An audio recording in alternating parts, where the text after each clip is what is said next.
I got the coffee. The mics are hot. No, the coffee's hot. The mics are cold. We're going to heat up the mics today. Stone cold mics. We're going to heat them up. Yes. Is that what's going to happen? We're heating them up. On behalf of the men and women at Navy Federal Credit Union, we're going to kick off this week, OG, with a big shout out to the men and women serving in our armed forces. Those people doing some great work while we go stack some Benjamins. You know what? Let's stack Benjamins with them. How about if we all stack Benjamins together? Hoorah. Good morning, Christopher Robin. Oh, good morning, Winnie the Pooh.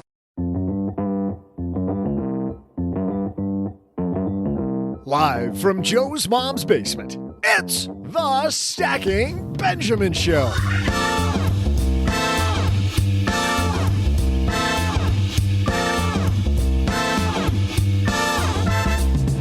I'm Joe's mom's neighbor, Duggan, who actually has time to make the world a better place. Today's guest, Chris Field, brings good news. You can disrupt the world for good in only 14 minutes a day. But what do you do with the other 63 minutes? I'm just kidding. I know there's 72 minutes in a day. Plus, the new inflation numbers are out, and wow, those are eye-popping. As is yet another TikTok snafu that's gonna make one boss lose his job. And finally, we'll toss out the Haven Lifeline to Nathan, who was wondering if he should buy his friend's business that recently came on the market. And I'll get your gears turning with my trivia. And now, two guys who could start by spending 14 minutes a day working to disrupt my world for good. It's Joe and O-J-J-J-J-G.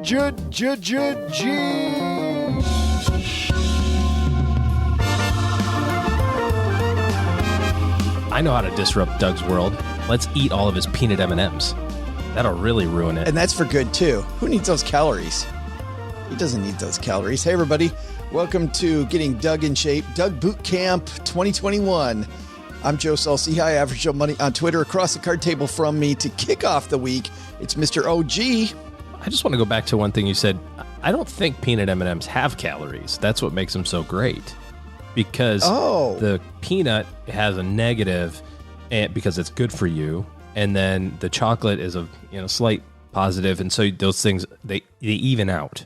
It's like they hit each other and go the opposite way. The streams cross. Interesting. Science for the win, folks. We got a fantastic show today. We got Chris Field, OG, here with us. This guy's done some really little things like rescue kids from slavery, tiny things. But he's going to talk about 1 billion hours of good. And you know what? What a great way to start off your week, thinking about doing more for your community. And, OG, he makes it really easy. I can't wait to talk to him. He's upstairs talking to Mom now. But first, well, there's nothing that relieves stress more when you have had a long day, you are completely fried, and you're thinking to yourself, maybe I'll just go out to dinner. But then you think about all those calories, all that money out of your wallet, and then you realize that you can eat healthy because you found Factor. Factor is ready in 2 minutes. Factor shops, preps, cooks, and delivers straight to your door, so you have more time for everything you love this spring, and you don't have to worry about eating healthy and going outside your budget because you've got the food sitting there in the fridge that you had pre-planned. What is Factor? Well, Factor has meals built around your goals, whether that's weight loss, overall nutrition, more protein, or GLP-1 support for strength and workout recovery. Check out Factor's Muscle Pro collection. Every meal's crafted with functional ingredients, lean proteins, colorful veggies, whole foods, and healthy fats. Factor bans 175 plus ingredients. No artificial colors or sweeteners, no high fructose corn syrup, no refined seed oils, just nutrient-dense foods. It's fresh, never frozen, over 100 rotating weekly meals, including globally inspired flavors like Mediterranean and Asian, so there's always something new to look forward to. I use Factor. I think you're going to love it too. Head to factormeals.com/SB50off, stackers, and use code SB50off, and you're going to get 50% off and free daily greens per box with new subscriptions only while supplies last until 9/27/2026. All right, we got Chris Field, but we have an important headline first, and of course our TikTok minute. So let's get rolling. Hello, darlings. And now it's time for your favorite part of the show, our Stacking Benjamin's headlines. Our headline today comes to us from CNBC and also comes to us from anywhere. You see the new Consumer Price Index report, OG? Yeah. Caught a wind of it. Big probs and little inflation. Inflation climbs higher than expected in June as the price index rises 5.4% over a year ago. Inflation surged in June. It is. Are we supposed to be clapping or are we supposed to be doing this? Depends on which side of the equation you're on. I think it's probably the second one for most people. It's its fastest pace in nearly 13 years amid a burst in used vehicle cost and price increases in food and energy. Labor Department reported last Tuesday. It was up 5.4% from a year earlier, the largest jump since 2008, just before the worst of the financial crisis. Economists surveyed by Dow Jones have been expecting a 5% gain. Here's the thing. This looks bad, OG, but it isn't as bad as it seems. Don't get me wrong. It's not a walk in the park, but a lot of these numbers are what the Labor Department is calling transitory, in quotes. Here's a reason why.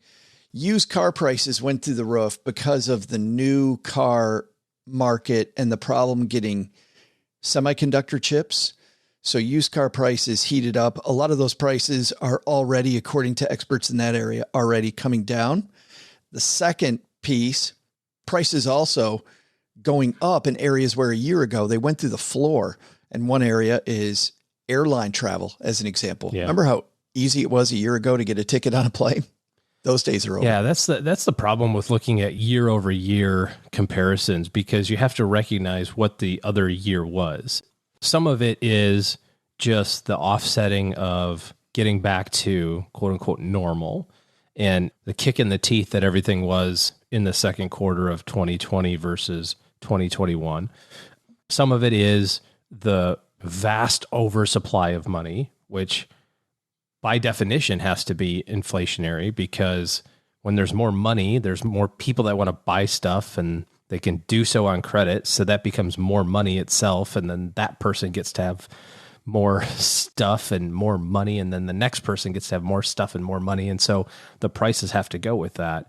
So some of it is that. And then some of it is, like supply chain stuff, right? Like you're saying, whether it's the cars or, and you see that in lots of areas. It's not just automobiles and semiconductor chips. It's furniture and in some cases food.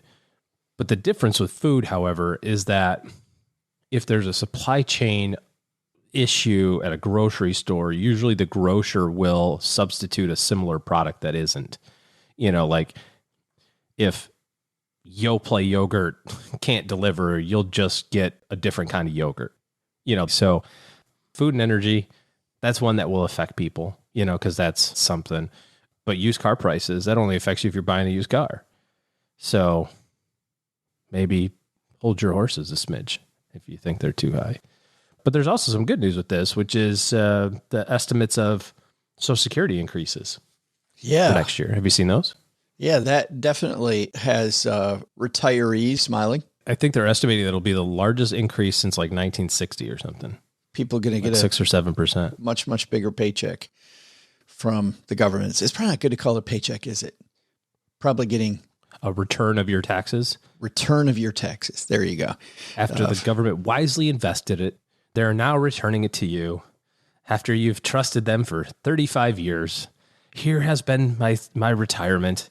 Please invest it wisely and return it to me with interest in copious amounts. But if you look at Social Security, we give it a lot of crap, Social Security, and do we take it at 62? Do you take it at 70? Someplace in the middle, and it's not a good payoff and all that stuff. Do the math on Social Security. Like go on SSA.gov, look at your Social Security history, and look how much money you've put in, and then look at what your benefit will be or is, and multiply that out. Now, if you get hit by a bus 5 minutes into getting Social Security, yeah, you lost. You didn't win that bet. But if you live a pretty decent, 80, 85, 90, somewhere in there, it's a pretty good ROI. not as great as it would be if we got to invest our own money. But then you've got the whole human behavior thing of, maybe I wouldn't invest my 7.5% or, whatever. It's the key that just keeps on giving, which is it's hidden money, right? It's been taken away from you. You have to hand it over. And compulsory. And then they give it back to you and you end up with this nice return. I think there's a couple other areas here that we should talk about while you're discussing investment. This is also why having a lot of money in a savings account, OG, is not safe. And people are like, well, wait a minute, what does inflation have to do with the savings account? If your savings account did less than 5.4% last year, you lost money on your savings. There's a lot of people that did the right thing by saving money, but they left it in a savings account instead of investing it, and they lost purchasing power. And you have to trade away some of that for emergency fund. I think you're not talking about the emergency fund. You're talking about something beyond that. When Absolutely. You get paralysis and you've got extra money setting aside and you can't figure out what to do with it or how to invest it. And what's funny is I just read this article about how juxtaposed people are thinking about inflation. And the real answer to inflation is more stocks. When you go to the grocery store, what do you take with you? Do you take your income or do you take your account statements? You take your income, right? You don't go, well, I've got but much this money in my brokerage account. You go, how much income did I get this month in order to buy groceries?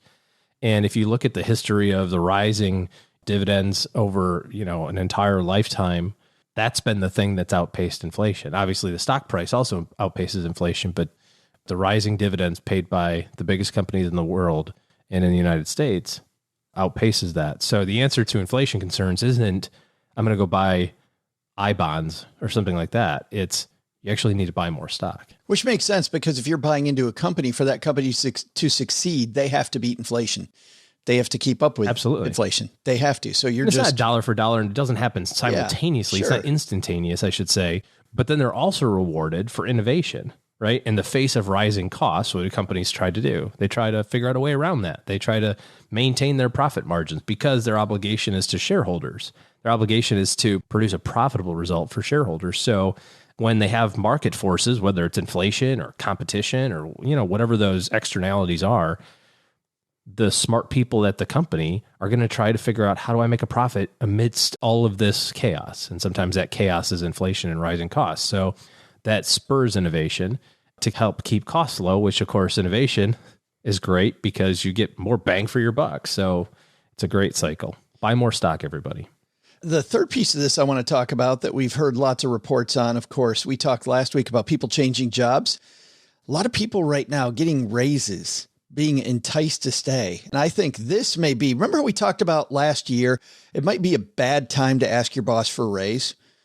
This might be a great time to ask your boss for a raise. Huh. Unless your boss is creating a podcast, in which case, bad time. Podcast people who are listening. Speaking directly to our team, unless you work for the Stacky Benjamins podcast. Yeah, unless that's the case. I get what you're saying though, OG.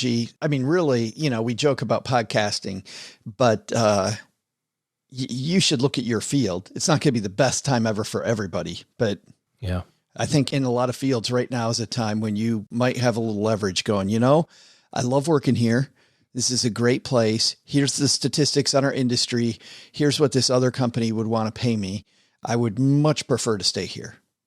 I heard a story from a friend whose son just graduated college and got his first job and was working and everything was hunky-dory, and got an unsolicited email from HR that said everybody who just got hired is getting a $20,000 pay raise. Oh, man. just to keep up. I'm like, all those darn whippersnappers making all that money. That's ridiculous. That's crazy. Yeah. So get any ideas, Doug? Well, I think there's a lot there. When we see these inflation numbers, number one, I don't think they are what people think they are. There are some transitory numbers here, but wages going up and some costs going up, and the value of how to save. I think so many lessons we can learn from this particular headline. We've got even more links, by the way, to it in our show guide, stackybenjamins.com/stacker. to get the guide to the Monday and Wednesday shows. Hey, but I think it's time, OG, for our TikTok Minute. Once a week, you and I take a look at the fun world of TikTok and find a video that sometimes it makes us roll our eyes, other times just makes us laugh. Sometimes it makes us think. This one might be a little bit of all of the above, OG, because this young woman got an email and, well, let's listen in. I applied for this job as a brand representative to a company called Ava Lane, and their motto is beauty through confidence. And this is an email I accidentally got sent from the VP. Enjoy.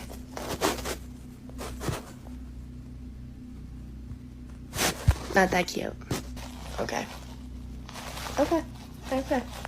And you may want to go to either the guide or our show notes page at stackingbenjamins.com to watch this. But, she gets this email. You hear that she got this email. Let me read to everybody what the email says. Photos and Instagram handle. This girl is fresh out of college. Hope College, not that far from where I grew up, by the way. Yep. Great school in West Michigan. And not that cute. She applied to the sales model position. Are you sure you want me to interview her? Thanks, Chuck DeGrendel, VP of Operations, Ava Lane Boutique. See you, Chuck.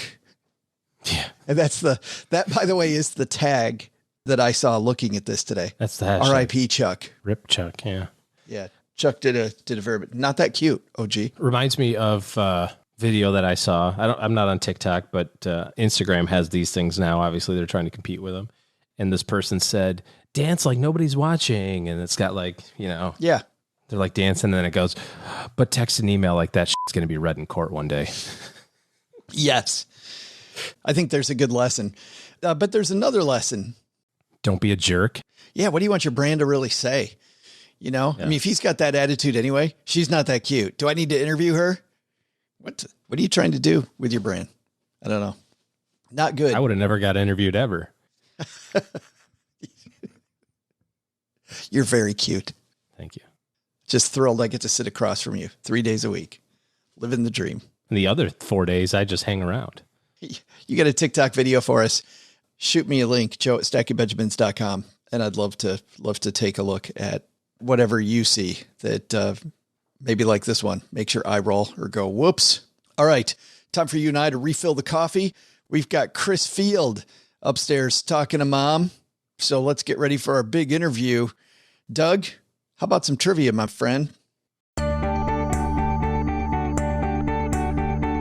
Hey there, Stackers. I'm Joe's mom's neighbor, Doug, and we're about to hear about changing the world in just 14 minutes. And before we get to that, Joe, I gotta say that this crew can do a lot in 14 minutes, but probably different than what Chris Field has in mind, because there ain't a whole lot of positive disruption going on, know what I mean? I mean, here's what I mean. Joe's mom drags out a 4-minute story over 14 minutes, and it's also probably the 14th time I've heard that story. It's been less than 14 minutes since OG has complained about something. Like anything, he pretty much complains about it all. It's not going to take me 14 minutes, though, giving you a trivia question. On this date in 1935, the first parking meter was installed in the U.S. The question is, what city was it in? I'll be back with your answer faster than Joe can parallel park, which is unlikely to be less than 14 minutes. Whether you're looking to buy your first car, your dream car, auto purchases are a big investment, and there's lots of things to consider. Start off with the purchase price and trying to get as much value as you can. And then if you have to have a loan, you need to know what the down payment's going to be, what the interest rate is, and that monthly payment schedule. But Navy Federal Credit Union makes it all simple with their fast and easy loan process. You can apply online on their mobile app or by phone. It's super easy. You'll get a decision in seconds. In fact, OG just tried it out and said it was unbelievably fast, literally seconds, and he was approved. You'll enjoy rates as low as 1.79% APR. Navy Federal guides you through finding that monthly payment that you can afford. You can even estimate them with their auto loan calculator, the monthly payment and the interest rate. Credit and collateral are subject to approval. Rates subject to change and are based on creditworthiness Advertise rate available for new vehicles. Message and data rates may apply. Find out more at NavyFederal.org, insured by NCUA. Well, running a small business, as you may know, like I do, it is super fun, but it can also be very tough. And when it's time to get a loan, it can feel impossible to find the lender that you actually trust. Big banks say no. The internet, well, that's full of sketchy offers with sky-high rates and fine print you can barely read. Whether you need help covering payroll, managing cash flow, or investing in growth, you deserve better. And that's why I recommend the small business marketplace Fundera, which is powered by NerdWallet. It's a free, easy-to-use platform. It lets you compare real financing offers from trusted lenders, and it's all in one place. And what I like is that you don't need perfect credit to get started. There's no spam. There's no bait and switch. Just personalized options that fit your business needs. Nothing I like better than a place that treats me the way that they would want to be treated. Using Fundera is a super way to quickly compare options and make your best funding move the way any great business owner would. Here's the best part, though. For a limited time, when you visit nerdwallet.com/SB and fill out the no obligation form, you're going to get VIP treatment and talk with a real person who knows all the ins and outs of small business lending. And you can tell them specifically what you're looking for. They can tell you specifically which options you should probably consider most. Don't risk your business on unreliable lenders. Go to nerdwallet.com/SB to learn more and find the funding you deserve. Fundera Inc., NMLS ID number 1240038.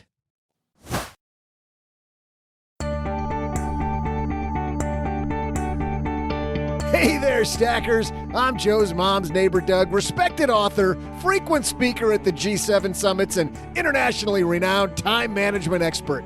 And if you've spent any time with us, you'll realize that the acorn called Joe doesn't fall far from his mom's tree, if you know what I mean. He'll tell the same travel stories over and over and over and over again, but let me give it 14 minutes and you'll be out of there. And then, not to flex too much, but I can totally go up and down the stairs 17 times in 14 minutes. It'd be faster if Joe's mom would repair that third step and do something about the low ceiling. But 17 times, I mean, that's pretty awesome, right? Now, so we can get you to Chris Field's 14 minutes of daily disruption, let's get you today's trivia. The question was, on this date in 1935, the first parking meter was installed in the U.S. What city was it in? Wait, this is a joke, right? You're telling me that Oklahoma City installed the first parking meter? What, was it the parking meter in front of the only bathroom facility with indoor plumbing in Oklahoma? Well, there's been some real progress in OKC now that they have 4 buildings with indoor plumbing. Hey, just go ahead and send your hate mail to Taylor at stackingbenjamins.com. He wrote this garbage. I totally love OKC, nearly as much as I love KFC or CBD. Okay, I'm going to get out of here before I upset more listeners. Let's say hello to Chris Field.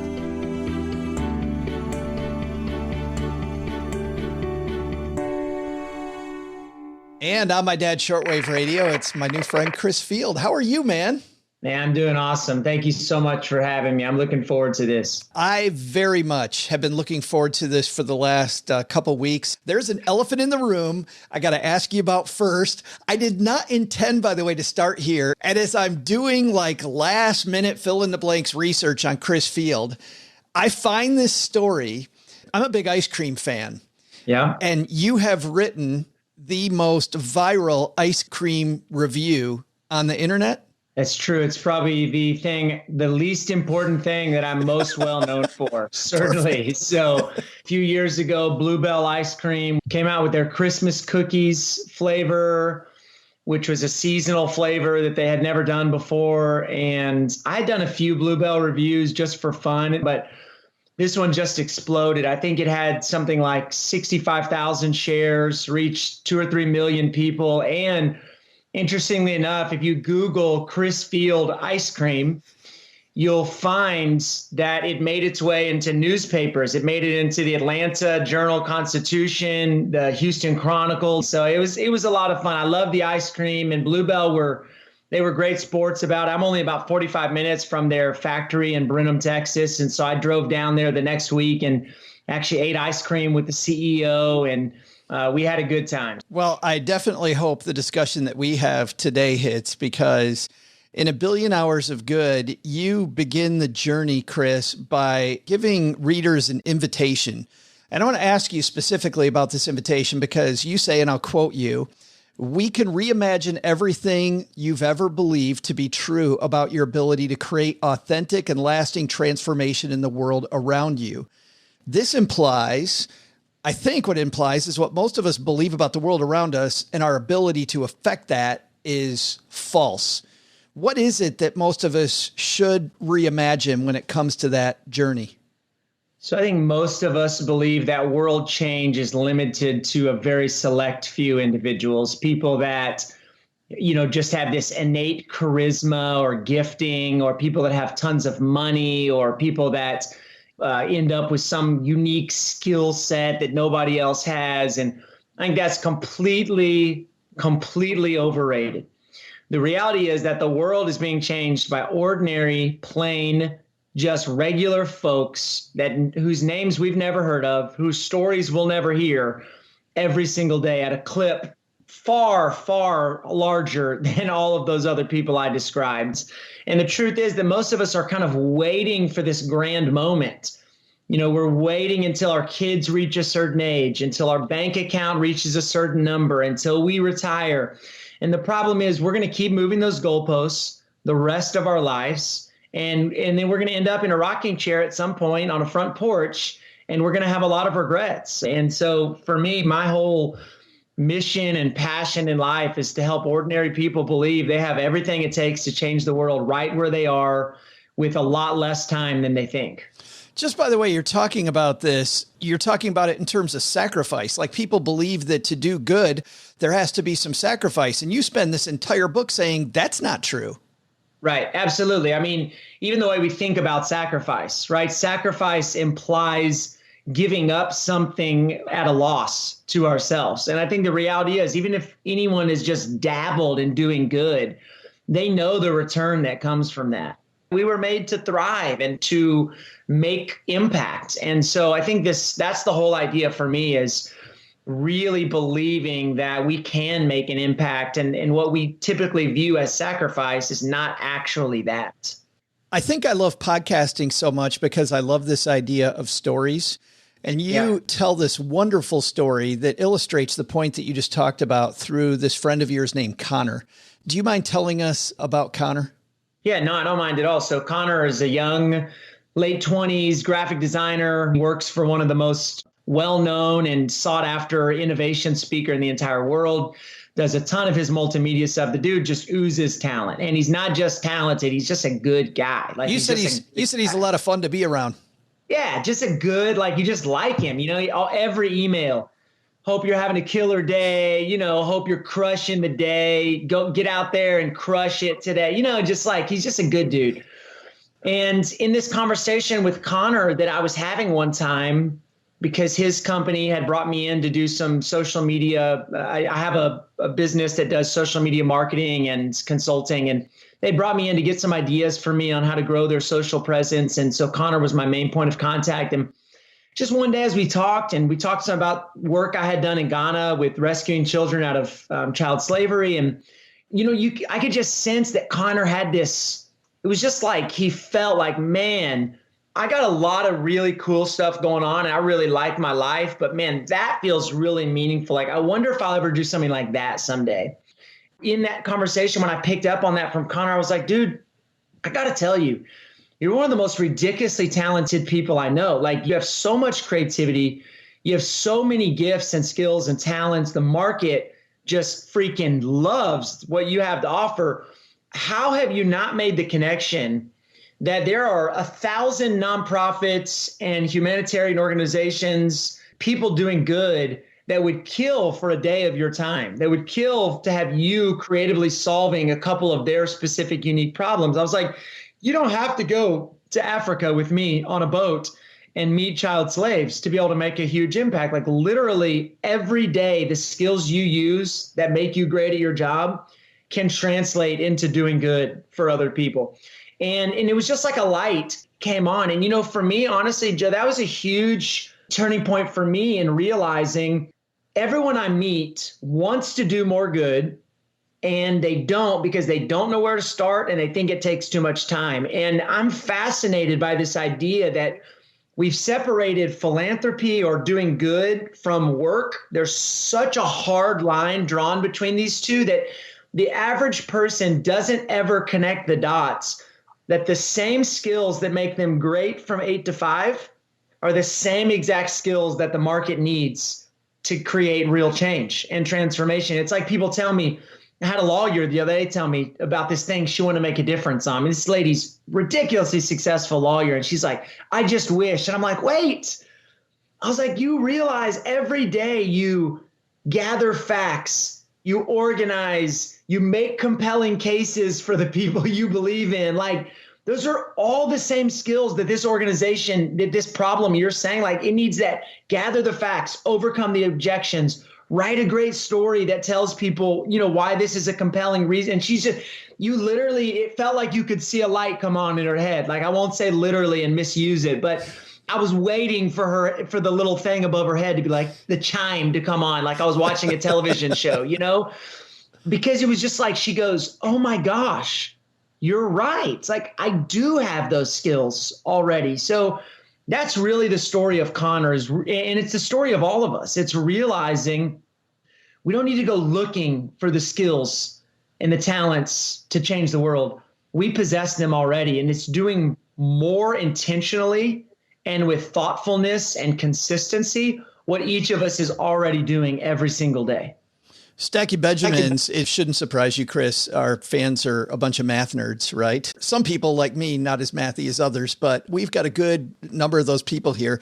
And I want to walk through some of the math. I want to get back to specifically why you talk about 14 minutes. But with Connor, you went through a bunch of math. Like it was, if I remember this discussion right, he was stuck on like giving $100 here, giving $100 there. And you're like, that's fine, but take this 14 minutes and multiply it by his hourly rate, like the amount that he would get. He can, to use his language, he could crush it for this charitable organization.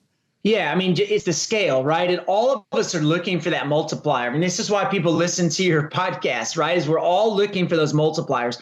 And this is the power of compounding interest, right? Even though you explain compounding interest to the average person, they think you're telling them a trick, right? Like if you say, hey, you know, if you put this much money into an account from these years and then never put another dollar in, you'd have this much at the end. But if you waited 15 years, you'd have to 7 times, whatever that number is, right? And people are like, no, you know, it's like, there's some tricky there. And it's like, I mean, yeah, it feels like magic, but it's just what I talk about in the book is the power of compounding time is just as powerful as the power of compounding interest. And for Connor, it was if you took 14 minutes a day, 7 days a week on average, that's going to give you just under 2 hours a week, which is 8 hours a month, which is 100 hours a year.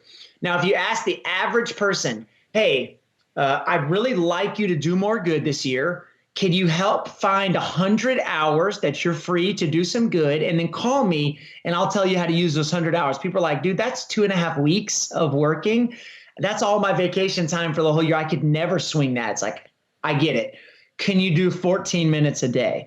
And it's like, well, of course I can find 14 minutes a day. So it's like, great. Then let's just do it in little increments and it'll add up to massive change. And like for Connor, if he used those 14 minutes a day for a month, it gives him 8 hours. And what if he created a robust marketing plan for a small local nonprofit that he believes in, gifted them that, they executed it with the people who already believe in their cause? It's very likely to turn into $5,000, $10,000, $15,000, $20,000 if well done. Whereas Connor would have thought his best gift would have been $100 that he could give that small nonprofit. And now not only has he given them the gift of $5,000, $10,000, $15,000, $20,000, he's taught them how to create a better marketing plan. So even if they don't use him the next time, they're going to be able to leverage and multiply what he's done over and over and over again. There's another story that you tell that emphasizes that point, just as I do good personally. the people around me see that. You tell another phenomenal story, and we've all been here 100 times, Chris, the story about Gabe. Yeah, there's a little boy named Gabe at the post office with his mom. She's exhausted. Nobody wants to be at the post office. You can tell she's already ready to be done, and they're not even close to the front of the line. And it started with a man that pointed out a lucky coin on the ground, and Gabe, so excited, stuffs it into his little pocket, and then somebody else comes, starts kind of having a conversation with him, an older woman. You could tell she's probably a grandma. She asks him how old he is, and he shows her 5 fingers, and she acts like she's gonna faint. She can't believe how big he is, and he's just grinning from ear to ear, right? And I grab a box from somebody had discarded an empty box, and I ask his mom if I can give it to him so he can ride in the pirate ship up to the front of the line. And you could just tell this whole line of grumpy people, suddenly our world became a little bit brighter because we're watching this little boy sort of come to life from the positive, interaction that he's having. And his mother, of course, just wants to kiss every person in that line. And so it was such a poignant reminder to me that good begets good, and compassion begets compassion. And when we see generosity begets generosity, fill in the blank, right? When we see people being generous, when we see people doing good, when we see people being kind, we're motivated, we're reminded, we're inspired. I honestly think it's just because we get so busy, we forget. I think all of us want to do it more. Who's the first person that pays for the drink behind them in Starbucks? And then it becomes an hour-long thing. Right. Do you think all those other people that were part of that hour would have done that? No, they would have never started the domino. But once it was started, they were like, oh, I love this. I'm not going to let this end. This is so cool, right? Well, the world needs more of those first people in line at Starbucks kind of people, the ones who aren't reacting to the ones in front of them that push over the first domino, but the ones who are actively saying every day when we open our front door, hey, there's going to be 100 chances today to use the gifts and talents I already have to make the world a little better. What's that first domino I can push down? What's that first little bit of good I can do that's going to make somebody's day brighter? And maybe sometimes it doesn't end up being a ripple effect, but we don't know. We will never know until we do that first move how many people are going to follow us. And every time I go to the post office, I think of Gabe. And now because of my book, I guarantee you there are thousands more people that every time they walk in a miserable post office, they are going to be thinking about Gabe, and it's going to make them more thoughtful, maybe not just in the post office, but maybe when they leave, etc. But it's actually funny, Chris. I actually think about that old guy that started it. To your point about Starbucks, it was that old guy who changed not just Gabe's experience and his mom, he changed everybody's experience. Absolutely. I would have never given that box to Gabe. That would have never been in my book. You would have never asked me that question. I mean, I think that's the power of good moments, is that they're ripple effects in a pond that we will literally never see the end of. I mean, it's so fascinating to think about when we choose to live with this sort of intentionality, that the good we're doing has the potential to last for generations, because that's stories that people will tell their own children, who will tell their children. And it's just a magical thing to think about. Where does the number 14 come from? Because it could have been 15, it could have been 30, it could have been 9. Why 14? Yeah. So your math folks will appreciate this. 1% of your day is 14.4 minutes. So I rounded down to 14 minutes a day. And I thought, look, we're all busy. We all have a lot going on, but surely each one of us can give 1%, a measly 1% of our day. So that's where the 14 minutes came from. You even tell us, by the way, in what I thought was a hilarious chapter, how to get the 14 minutes back, which made me, as I'm reading through your list, what BS it would be if I said I don't have 14 minutes. Because number one is stop hitting the snooze button, time save 5 minutes. That's probably 15 for me. Prep your coffee maker before you go to bed. There's 2 minutes. Make your coffee at home instead of going to Starbucks. That line, to your point, there's another 5. So, and you go through all these ways to get the 14 minutes to do something good. So it isn't even extra time. For a lot of us, we wonder where to start. I remember thinking that I wanted to get involved in my community when I was in maybe my early 30s. Mm-hmm. And I really didn't know where to start. How did you start? to be honest, even when I started, is probably not how you're thinking I might answer that question. And that is, I started when I graduated from high school and I went to work at a camp for inner city kids. All of a sudden, I had a great parents, great upbringing. And I realized at that camp with a lot of kids, it was basically camp for kids who couldn't afford to go to camp. That summer, I realized I was 18 years old and I was like, oh my gosh, I have been very, very sheltered. Like there's a lot of really hard stuff in life that not only have I not experienced it, I haven't even appreciated it. Like I have no sense of scale for how much pain and brokenness there is in the world. And that crushed me. It crushed me to meet little boys and girls with cigarette burns up and down their arms. And, we're searching bags of teenagers for weapons and drugs when they come to summer camp. I mean, it's just like, what is happening right now? But in that camp, I ended up directing that camp, by the way. At 19, they hired me to take over and direct that camp, which is crazy. I was at the end of my freshman year of college. I did that for 4 years. And it was just completely transformational for me. And so from then on, I started looking for those ways I could make an impact. I ran for mayor of my hometown when I was 19 years old. I, started running marathons. I started a marathon in my hometown, which has become one of the most popular marathons in the state of Texas, and raised $1 million for charity. 11 years ago, I started a nonprofit in Ghana, Africa, rescuing children out of human trafficking and reuniting them back into their families. I mean, when I started looking around me, the question no longer became, what should I do, but which one of these things should I do? Because just the way I viewed the world completely changed. And I really believe when we start to look around us with empathy and with concern for others, that we'll find way more things and opportunities that we could help with than we could ever possibly one of us have time for. It seems to me that you had to put yourself in that situation because for me, that was the case. I felt bad at first. Yep. And I remember telling a coach, Chris, that I didn't feel, and I still feel horrible talking about this, that I didn't feel strongly about anything. I mean, I just didn't feel compelled. And my mom had really bad arthritis. And a client of mine was the head of the local arthritis foundation chapter. So I started donating time to the arthritis foundation. And when I saw these kids with juvenile arthritis, and I put myself in that position, all of a sudden it was, to your point, but I feel like you got to put yourself out there first. If you're not feeling anything, I think you got to put yourself in that compassionate spot.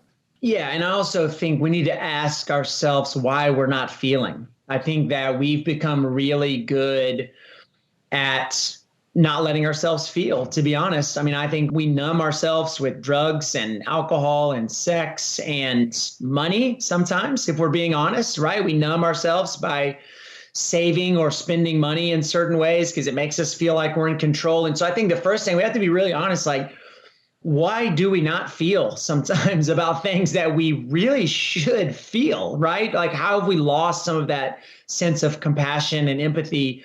But then not just stopping there. We go, okay, I felt that. I felt bad. It's like the world is not changed by people who feel bad. The world is changed by people who feel bad enough to do something about it and to show up and to have courage. And so one thing I want to say to your point, even about you showing up at the Arthritis Foundation, is I think a lot of us have this sense that like we only have one chance to make a difference. And so we have this paralysis by analysis, right? We're creating spreadsheets to figure out where we should go volunteer our time. And it's like, whoa. Right. Like it's got to be perfect. It's got to be perfect. The perfect thing. You're probably not going to find that the first place you show up. You may think somewhere you go, you're going to do 2, 3, 5, 7, 10 things until you probably didn't date one person and end up marrying them, right? You probably didn't. The job you got at 16 is probably not the job you have at 45 if you're listening to this show. So it's like, you got to where you are by experiencing and learning from each of those experiences. And I don't understand why we think philanthropy or giving would be any different. We learn by doing, and so we have to do. So show up, experience, be reflective, take what you like, take what you don't like, move on to the next thing. And then eventually you're going to find that thing where it converges between what you do best and what you care the most about. And when those two things converge, look out, because that is when the power of transformation just explodes. And people, you know what happens then? People start getting behind you, because then without even trying, you become a leader, because everyone is looking for those passions and everyone is looking for that leadership. And so then people start saying to you, hey, I want to go where you're going. And it doesn't even have to be my passion. I mean, I've had people tell us about our work in Ghana. They're like, Chris, I love Ghana now, but they're like, if you'd been doing orphanages in Haiti, if you'd been doing food security in China, they were like, I was following you and you just happened to go to Ghana. And I think that's the power of when you clearly are living passionately, people just want to be a part of that, and they're going to go wherever you take them. And then they're going to find new things that they care deeply about. It's so infectious. And that feeling, to your point, after the Arthritis Foundation, I've been involved in so many different ways, and still not as much as I could be. As I read your book, I think 14 minutes, and I could be spending so much more time and not have it make my day worse. My day would be so much better. You have a story about Wally. Yeah. So interestingly, Wally was the first kid in my cabin at that camp for inner city kids. I was 18 years old. Wally was 9. Wally said words that I didn't even know what they meant. He had a vocabulary that would have made anyone blush. And I'm just like asking other people, like, do you know what this means? Like, he said this, and I know it's probably not a good thing, but I'm just trying to understand what it means. And I'm telling you right now, Wally tore me up that week. I mean, up one side and down the other. He absolutely destroyed me in every way. I could not manage him. I was hanging on to his coattails as he ran me around that camp. And I was only supposed to stay at that camp 1 week. And they didn't have enough staff that summer. So I was just going to pop out there for 1 week and then go back home and work a regular summer job. I chased Wally around that week, and I got to that week and I was like, man, I can't leave this place. Like, if there are more kids like Wally and I can be around them and have any minutia of influence on their lives, and if I can get more out of my relationship with them, just learning, and just like, it was just this beautiful, terrible, messy, there's no redemptive story about it, right? I'm not telling you that like Wally ended up getting best camper of the week. 0% chance. He would have been worst camper of the week. I haven't ever seen him since, to be perfectly honest. He never came back those other summers that I directed the camp. So I have no idea what he's doing now or where he is. I think about him all the time. But what I remember is that Wally changed the trajectory of my life because I experienced something new. And instead of saying, well, that was nice, that was cool, that was different, I wasn't expecting that, I let myself feel. And because I stayed at that camp the rest of that summer, when I left 4 years later, the board said it was the most successful 4 years in the history of the camp. And that has catapulted me into all kinds of other opportunities that I would have never had. And all of that traces back to a little boy from Houston, Texas, who showed up on a bus with a huge afro and did not like me, but whom I fell in love with, thinking, how can I potentially make the tiniest bit of impact on this incredible young man's life? And that's really the question I've been asking ever since then, is how can I make a difference? And that question has taken me all over the world, brought me onto this show, led me to writing books and speaking. And it's a dangerous and beautiful question. The ROI, not just for you, but for a lot of different people, changed that day because of Wally. That's fantastic. Your book is called 1 Billion Hours of Good, Changing the World 14 Minutes at a Time. I'm assuming, Chris, we get it everywhere? Yeah, it's anywhere you might find books. By the way, we'll also link to your website. We'll link to you on our show notes page. And also, if you get our show guide, we've got even more resources around Chris and the great work he does. Chris, thanks a ton for hanging out with us and talking about the ROI of good. I really appreciate it. Yeah, absolutely. My pleasure. And appreciate everything you guys do. And I really think even just your show topics are so critical at this time in our country, especially with young people and people who don't have access to this kind of information. What a gift it would be if everybody listening took it upon themselves, not just to keep the information for themselves and their own family, but to find somebody in their community who doesn't have access to this kind of information and to walk alongside them. Talk about generational impact. What would that be if every single person just chose one person that they were going to give some of this to as a gift? We would never know the end of that tale of good. So, man, I love what you do. I love the idea of all this stuff matters, man. It really does. And I really am honored to be on the show. I'm Liz, the Chief Mom Officer, and when I'm not busy being the breadwinner of my family of 5, I'm stacking Benjamins. Big thanks to Chris Field again for stopping by. I wish that guy was more positive. Slightly more positive. It's a powerful return on investment. We talk all the time about investing here. What's better, OG, than investing in the world around you and investing in your community? Yeah, I like what he talked about, how, when you do something in your area, your community, it doesn't just help you, it helps other people, which in turn helps you. It's kind of like that domino story that he was talking about at the post office. I was thinking about it in the context of, selfishly, if I clean up my neighborhood, my house price is worth more. Right. So everyone else's is too, but if I have, a community garden, I'm just making stuff up. But if I had that makes it better for everybody. It also helps me. So. No, that's good. Hey, let's throw out the Haven Lifeline and tackle some of life's most important questions. Our friends at Haven Life Insurance Agency, they put what you value first, OG. Damn, I don't have anything. I was trying to think of something that would tied everything together. And all I can think of is ice cream.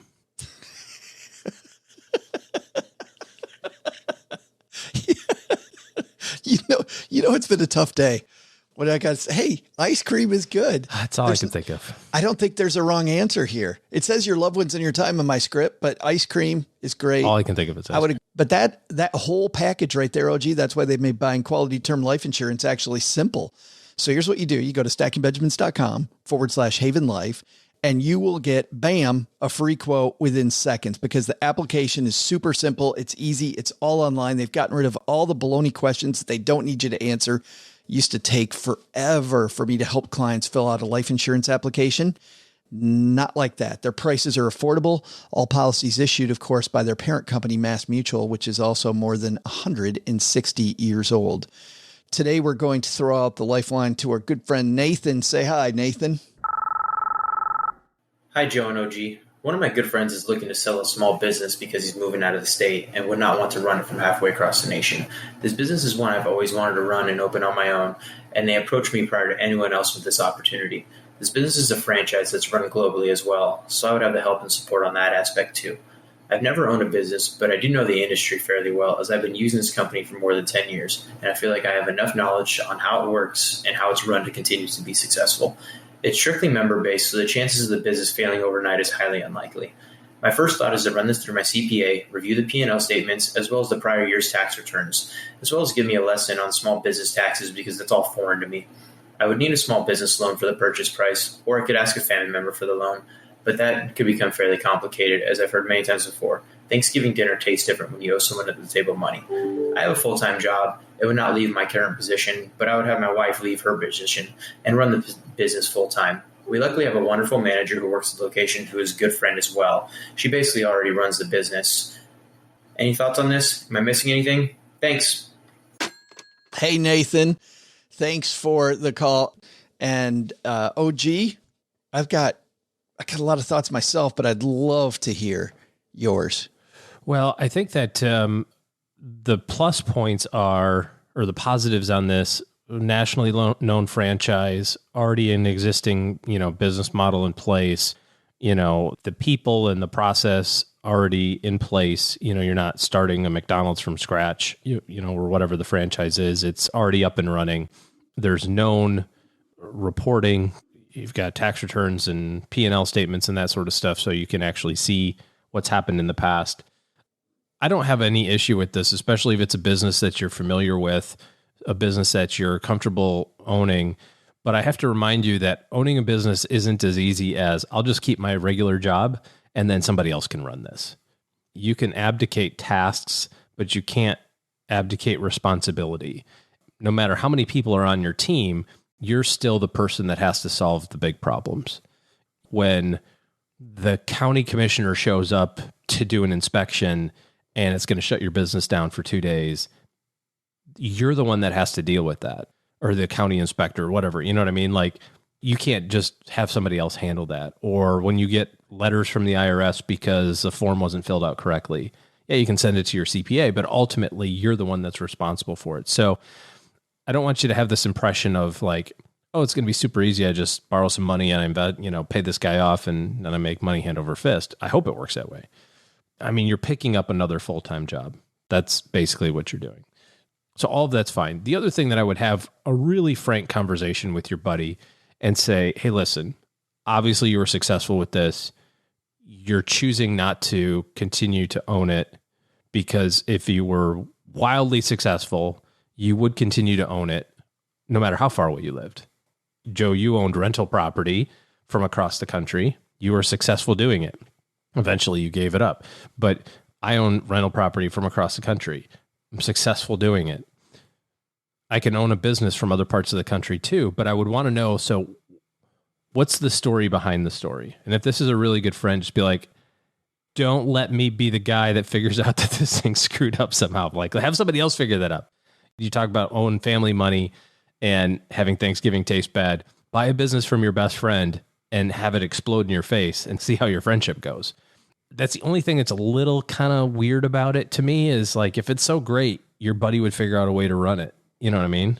Or Nathan has figured out a dimension of this business that the friend hasn't figured out, because I don't think you can, don't get me wrong. I really like all this attention to the downside and protecting your downside, but also to your point, OG, there's got to be an upside, right? Like, the one thing I didn't hear from Nathan is the upside. So when you say that, hey, if this is a great business, why isn't your friend doing it? My question is what makes this special? What makes this worth owning? So there's got to be some treasure in there that I can mine. And I didn't hear what that treasure was. By the way, a couple of resources while we're at it. Anytime you talk about running a business, you gotta read the E-Myth. Yeah. I think that's just 101. And then number 2 is listen to John Warlow, and it looks like Warillo, but John Warlow's podcast Built to Sell, and also read as much as you can of John Warlow's stuff, because he works on this very topic about buying and selling businesses. Yeah. But don't let your buddy read it, because then your buddy will sell you, right. Charge him more. Do not make John your secret weapon. By the way, we had John on the show a little bit ago. We'll put it in the guide, and we'll also put it on our show notes page at stackingbenjamins.com for anyone that's interested in buying and selling businesses. But final verdict on Nathan, you'd say not a bad idea? No, it sounds like he's focusing on all the good stuff. I'm with you, OG. Not sure what the upside is. He's doing a good job of protecting his downside, but don't you think he's got to know the upside? Yeah, absolutely. What's in it for me?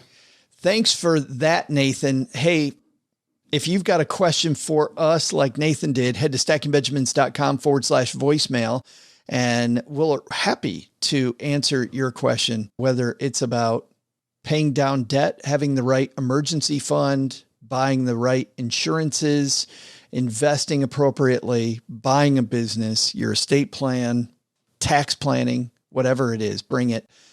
stackingbenjamins.com/voicemail. And we're sending Nathan some collectible Kelly Green Haven Lifeline swag, the greatest money show on earth swag. That's going to do it for today. Hey, thanks to everybody who's left us a review of this podcast. We appreciate so much when people take the time to leave a review of this show. And there's actually a couple things that you can do. Number one is, if you feel like this is a topic that somebody needs to hear, well, then by all means, please share the episode. That's how we grow the show and what we do. And also, if you're new to the show and you like what you heard, don't forget to subscribe or follow. That button's called one of 2 different things, and it's free to subscribe or follow us. But that means that whenever we have new episodes, they appear immediately on the player where you're listening to us now. But also, thanks to people who left us a review of this podcast. Here's one Mom has on the refrigerator from Nick MP. Entertaining, 5 stars, great financial podcasts you can listen to for a long time. Some financial podcasts run out of ideas and get boring over time, but this one constantly talks about current events and brings on interesting guests. Thanks so much for that review, Nick. And Mom bragging about you today on the refrigerator. By the way, if you leave us a review, feel free to send me a note. And officially, I'm putting everybody's name in a hat for some of the review books that we have. I get books ahead of time so that we can prepare for our interviews. But I have so many, OG, I've been sending them to everyone lately. I'm not sure how long I can continue that, but at the very least, we'll be able to give away a book a week. Shoot me a note, joe@stackingbenjamins.com, and we're happy to do that. And finally, last, but as they say, definitely not least, this show's all about making better decisions with your money, right? And if you're somebody that really needs a better team in your corner, we talk about how important that is. Today, we talk with Chris Field about how important it is for charitable organizations to have you on their team. Well, if you need better people on your team, OG and his team are taking on new clients. Head to stackingbenjamins.com/OG when you're ready to make that hiring decision.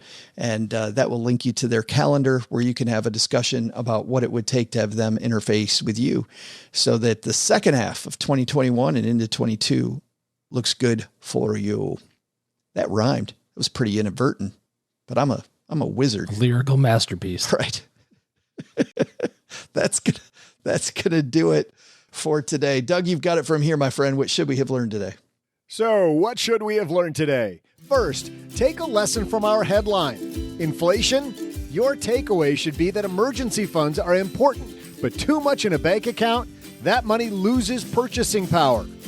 Second, take a lesson from Chris Field. You only need 14 minutes a day to do some serious good.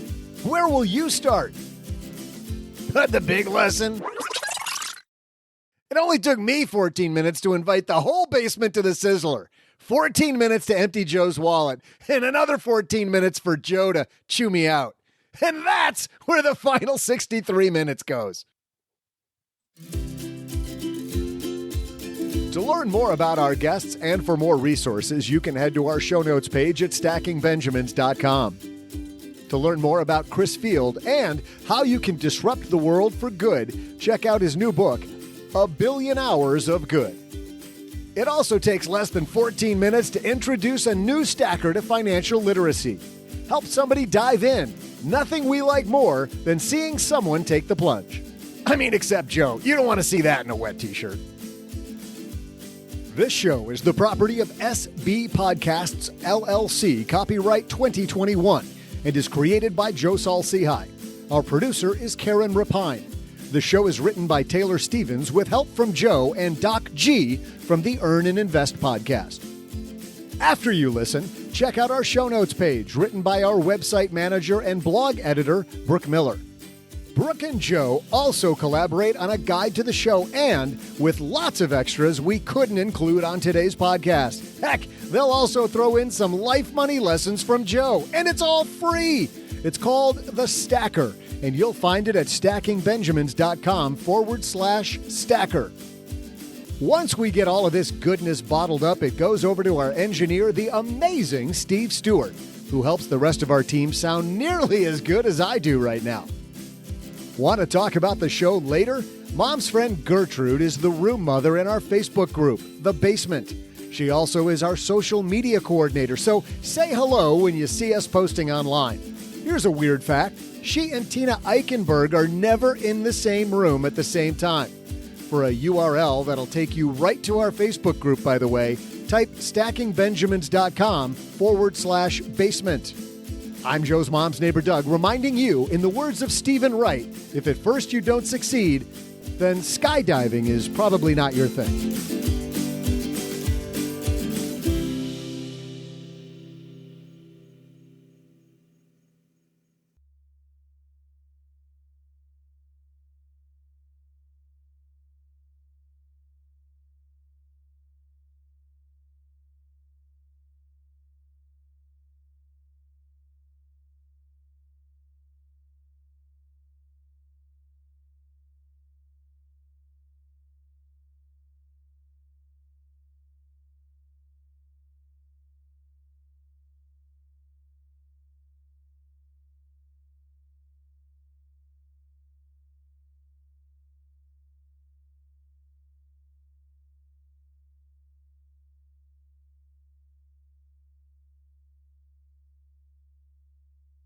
We've talked about a lot of stuff in the after show lately, OG. And one thing we haven't talked about is I've finally been going back to the theater lately.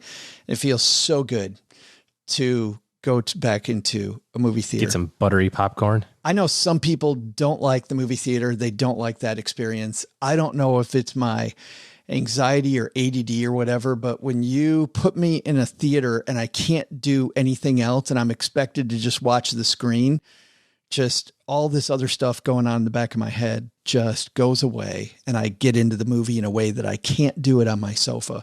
Friends of ours, and we've had these discussions in our Facebook group, The Basement, they continually, they're like, I don't like spending that money at a theater. For me, it's some of the best money I spend. It's your happy place. It is. And I like bitching about Cinemark too. So, which is good. But this is a film I saw a couple weeks ago down at the Robinson Theater, a neat little theater, community theater in Shreveport. It stars Luke Wilson and Martin Sheen, and it's called 12 Mighty Orphans. My name's Harvey Newell Russell. I'm the new math science teacher. The football coach? That's right. We teach survival. If we don't, they'll never make it on the outside. The thing about football is it teaches teamwork and discipline, and those are key elements to survival. The way I see it, you can either work the field or play the field. Hell, sounds good to me. I'm in. Might as well. Okay. Ready, set, play! This is going to be even more work than you imagine. Today we're going up against a team that's won 2 state championships. Stay down in the dirt where you belong, loser orphan. That's a funny formation. It's your new offense. Line up courtyard, directly behind AP for the snap. What position does that make me, Coach? We'll call you the quarterback. This is how we're going to beat the bigger teams. We don't have the size, so we got to utilize what we do have. Speed. He finally got a team. Might as well call it the Mighty Mice.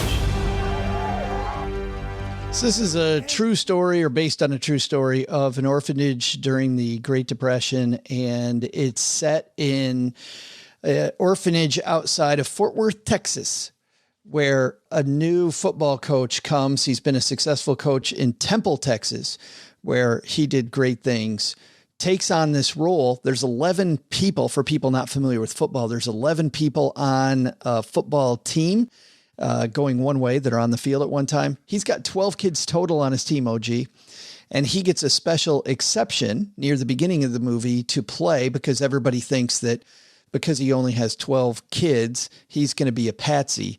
And at first he is a patsy. The team doesn't do well. And as you heard the voice of Luke Wilson as this football coach telling his daughter, who is drawing circles on a page because she's sitting across from him at a table. And he, of course, is putting X's and O's on a page, designing formations. His daughter makes this weird formation where everybody's all spread out. And he goes, that's really strange. And he realizes they don't have size and they're getting their brains kicked in by these other teams, but they have speed. And so he creates the position of quarterback for the first time, which was weird at that point. And he also creates the spread offense. And now that coach, Rusty Russell, is in the Football Hall of Fame. This is a movie that got a pretty low score on Rotten Tomatoes, got a 5.8, which is not good. You know what? I got to say, I enjoyed this movie. I enjoyed how this movie is, the word to describe it is, this movie is earnest. You know what's coming. You know exactly how they're going to do it. They do exactly the little mission that they have. And then the movie's over. And it does every single thing. It is a paint by numbers. I won't tell you anything about the movie, but you will not be surprised by anything that happens because it is a paint by numbers movie that makes you feel good about people, about life, about this particular football team's journey. A good Friday night popcorn movie. I love it. I thought it was a really, really good family movie. So big thumb up from me for a movie that didn't get a ton of great reviews, 12 Mighty Orphans. I highly, highly recommend it.